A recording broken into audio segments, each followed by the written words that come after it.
guys, it's your girl T, and we're here for another segment of T's Tea Time.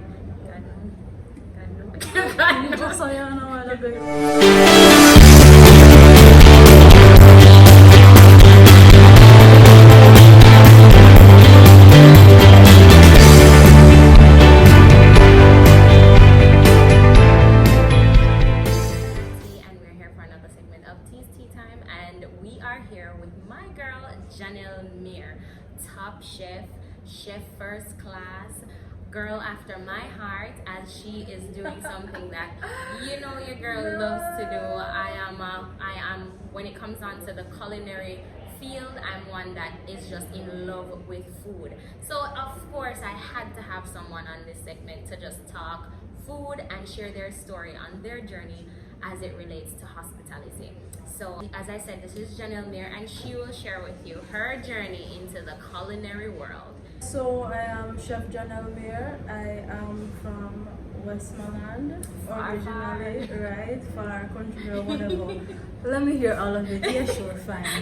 Right? I moved to Kingston in 2011 to do my culinary degree at UTech. I finished college in 2016, semesterization. Yes, I did my culinary degree at UTech, and I have been working in Jamaica since then. I've done a couple of stints overseas, and now I am at Tracks and Records with this lovely young lady. You all know the famous Usain Bolt's Tracks and Records, so she is the top chef there at Usain Bolt's Tracks and Records. But Jhanelle, tell us what got you in, your eyes on the culinary field. I know that everybody chooses their field based on maybe an inspiration, appearance, but what was your reason? Personally speaking, I'm a very indecisive person. I am an extremely indecisive person. So, as a child, I wanted to be a teacher because, teachers are so influential in life. So I wanted to be an accountant, and then I wanted to be a sociologist. Oh, God. Who was going to pay me? How sociologists people make their money, right? Well, thank God for food. Right? I said I wanted to own a clothing store. I said I wanted to be a lawyer because I'm quite argumentative. You weren't kidding when you said you were indecisive, right? Right? You weren't kidding. But I knew that, regardless of whatever I thought I wanted to be for this month or this year or whatever, at the end of it, I always said I wanted to open a restaurant. I know we all said that we loved cooking, but we didn't love it. Like, we didn't love it. So I hope you still do, because you said did, it's still her passion. Yeah, of course. Pays the bills, I'm happy. But yeah, I really loved food, and I remember my very first time cooking on my own, it was curry chicken and white rice, and I feel like talk to it. Right? I feel like it just sealed the deal for my love of curry. I love curry. But yeah, I just always wanted to go back to food. I remember I was in 4th form at Manning's.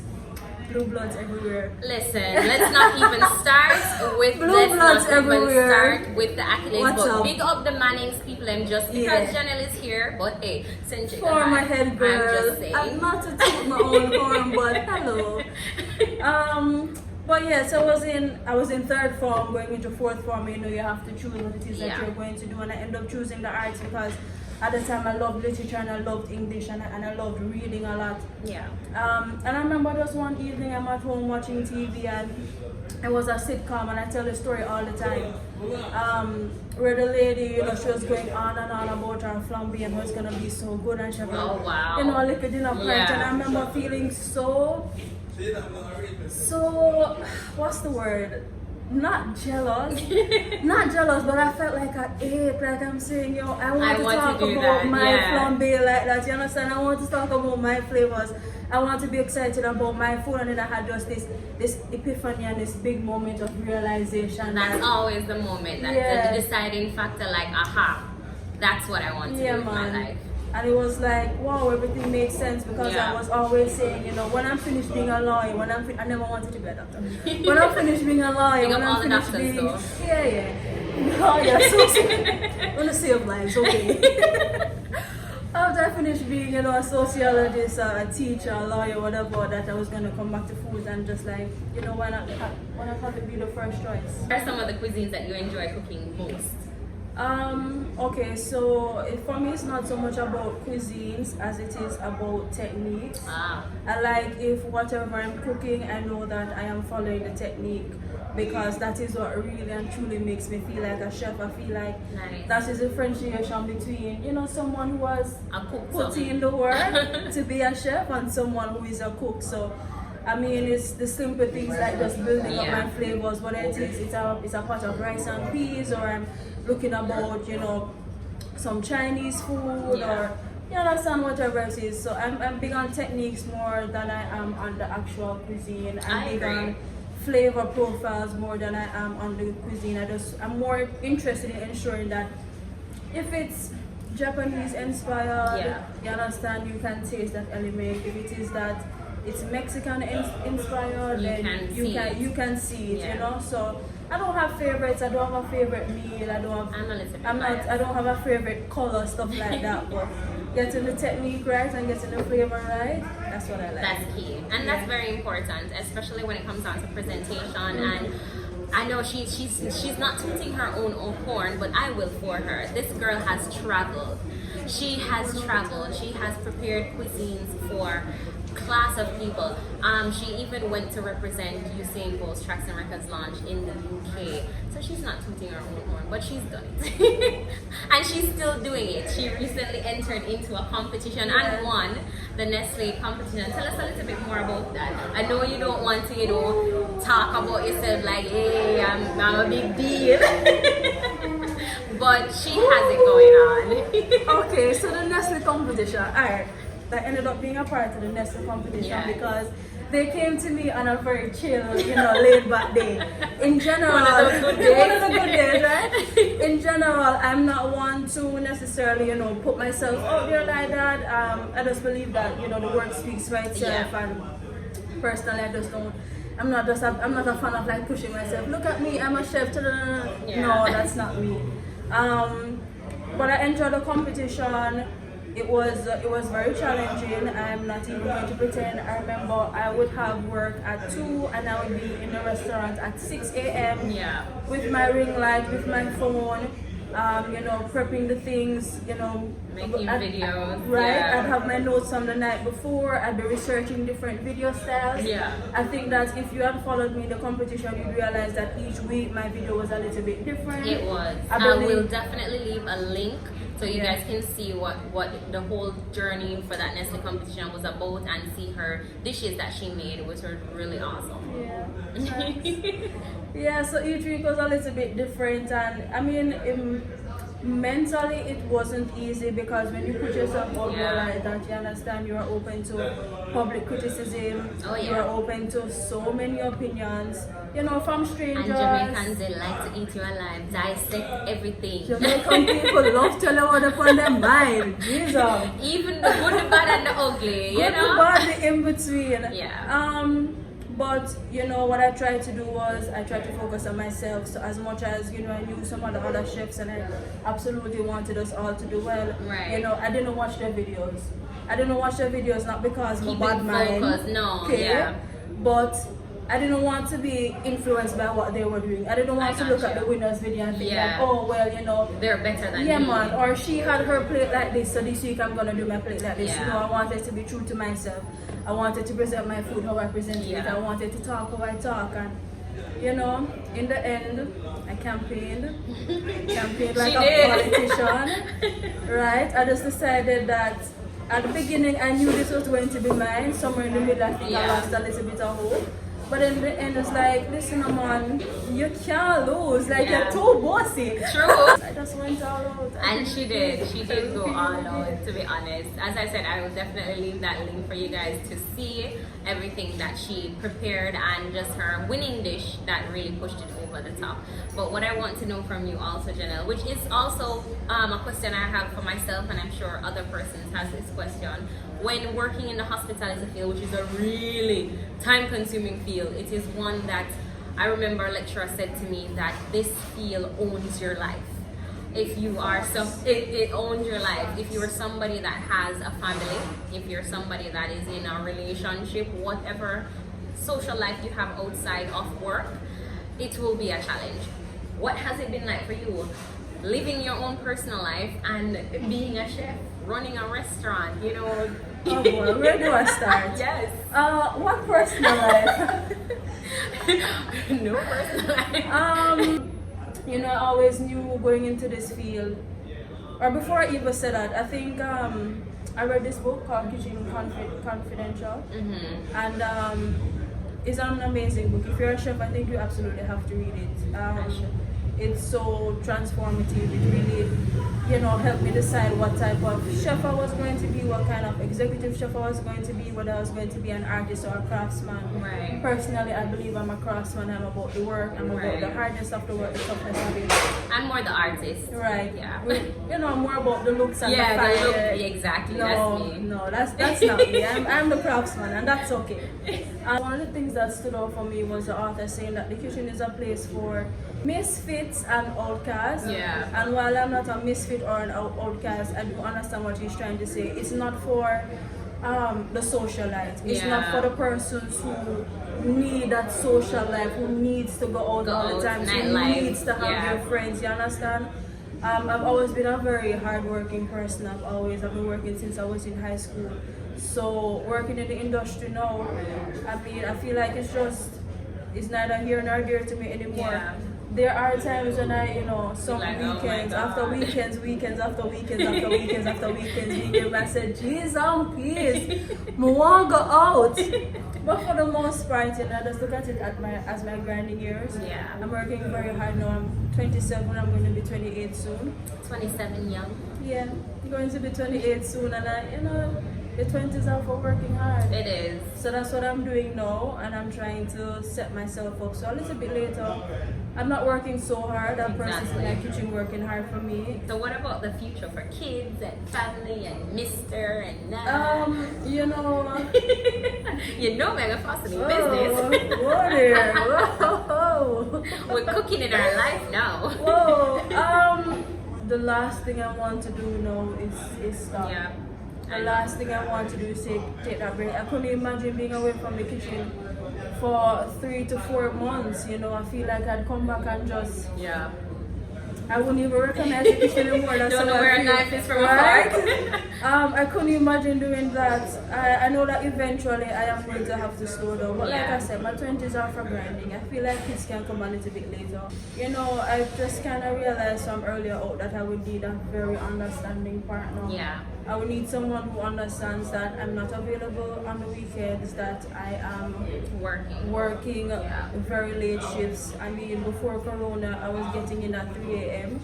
You understand? Someone who understands that I'm going to be working 14, 16, you understand? Some crazy hours and just during want the day. sleep after. Yeah. And that when I'm at home, I don't want to cook because I just spend hours at work cooking. So what would your restaurant be like if I should come to Chef Jhanelle Mair's restaurant? You know, there's something very well thought out, something very different from Alfredo. Chicken Alfredo. I agree with that so much. You always want to see something completely different, especially for me being in culinary. I hate the same old. You will not get me go out and order chicken or rice. I will not do that.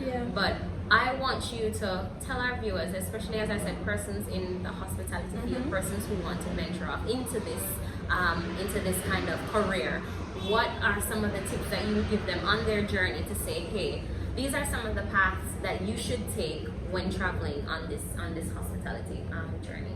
Persons in the industry, stick to your training, you understand? But also be adaptable, because what it is that we learn in school is not exactly what is being practiced in the industry. So true.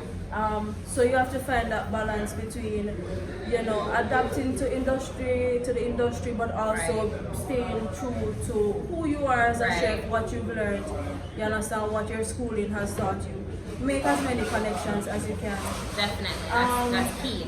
It might seem like there are 10,000 chefs in Jamaica, but I promise you that we all know each other. Okay? That is so true. It's not 10,000 of us, and you know, it's good to have people who you can relate to. Yeah. You understand, persons who are free on the Tuesdays and Wednesdays and not the weekends, because them know weekends I'm off for dinner them kitchen. Exactly. But you know, outside of even the social aspect, networking with these chefs, you bounce ideas off them. You know, they open you up to so many opportunities, whether it is, you know, to go to, you know, festivals or cooking events, or even competitions, international catering, jobs. international jobs. Like, I would advise anyone, the Culinary Federation, you know, if you are interested, join it. But make your connections, keep those connections alive. Yeah. That's sound advice. Yeah. But we're not just here to talk and talk tea about Jhanelle. We are also here to see her master skills in the kitchen. So we are going to jump into very simple, very, very one of Jhanelle's salad specials. That's what we're doing today. I don't know what I'm doing yet. She's gonna work her magic. Remember when I said I was very indecisive? I haven't decided. But when we get in the kitchen, you know, I look around, I feel inspired. This should be fun. And then we will see what we get. Alright guys, we'll see you in the kitchen. Hey guys, so our chef special today is a stuffed chicken breast. So we start off by seasoning with parsley, basil, salt, and pepper, and our stuffings will be peanuts, cranberries, and feta cheese. Now bear in mind that you can season your chicken breasts just how you like it, as well as choose the stuffings of your choice. Alright, so now we'll put it in some saran wrap. And then we're gonna bake this, right? We're going to sear it and then we're going to bake. What you want to do to get a good sear, you want to get your saute pan very hot. Right, we're going to be using butter today, but you can use oil if you want. We're gonna add our protein, and you're gonna see me do just a very light press to get the meat in contact with the pot as best as possible. And then what's gonna happen is that the outside of the protein will begin to brown, will begin to caramelize, and then we'll roll it and then put it in the oven so we can cook it all the way.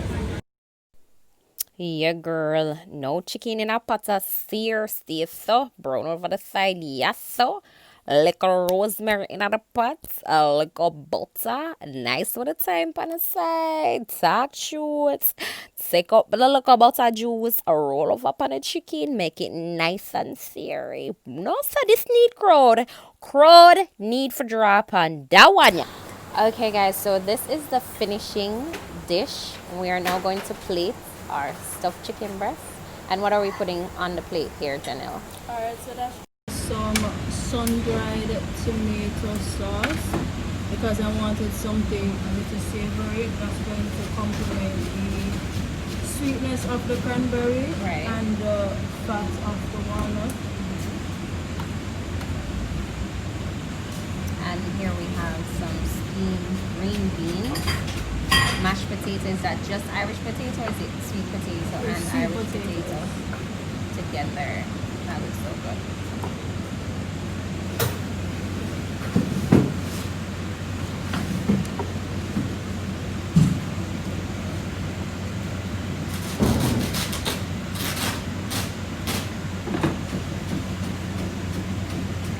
And here we have our chicken breast. Slice, even portion. And then I'm just gonna add some candied walnuts. Then I added some scotch bonnet pepper too. Flavors, sweet, savory, creamy, everything. Alright guys, so we are back. As you can see, our dish was very quick, very fast, very delicious. So what do you call this one, Jhanelle? I don't have a name. I don't name my dishes. I struggle all the time. Create. She just creates. But I just create. Alright, so she said she doesn't want to enjoy this one with me, but you know me, a foodie. She made it for me. Listen, you're gonna take all the love that you can get right now, because you don't always get Jhanelle in this element. So I'm going to enjoy. Alright, so I'm gonna tell you guys what this stuffed chicken breast is like by Chef Jhanelle. Don't come here, come request this, you know, it's not on the name. Don't come request. Hey friends, don't forget to like, subscribe, and share this video with a friend. And stay tuned on Tea's Tea Time for more awesome videos. Chicken breast not dry.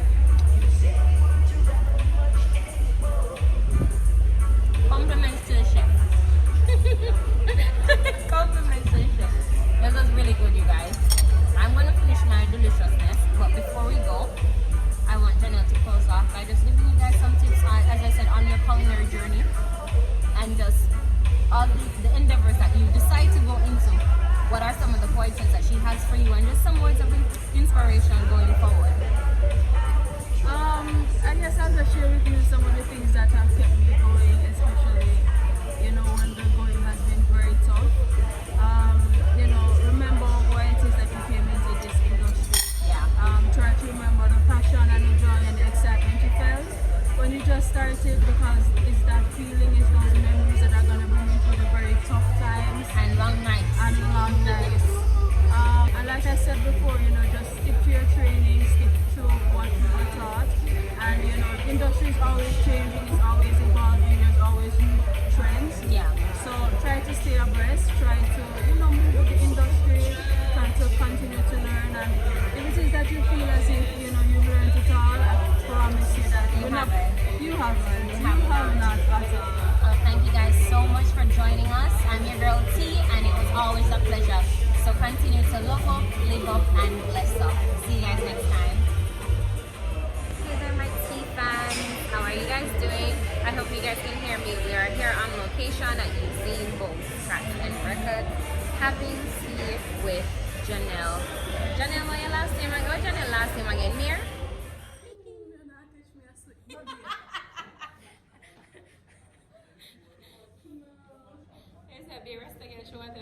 Let's go, let's go, let's go. Okay, so now we have this in saran wrap, and then we're going to, what was it, sear? Yeah. And then bake, right? All right, so those who don't know what searing is, let them know, Chef Jhanelle. Alright, so when we say searing, what we mean is getting, I don't know, girl. First of all, girl, what? Anyway. Alright, so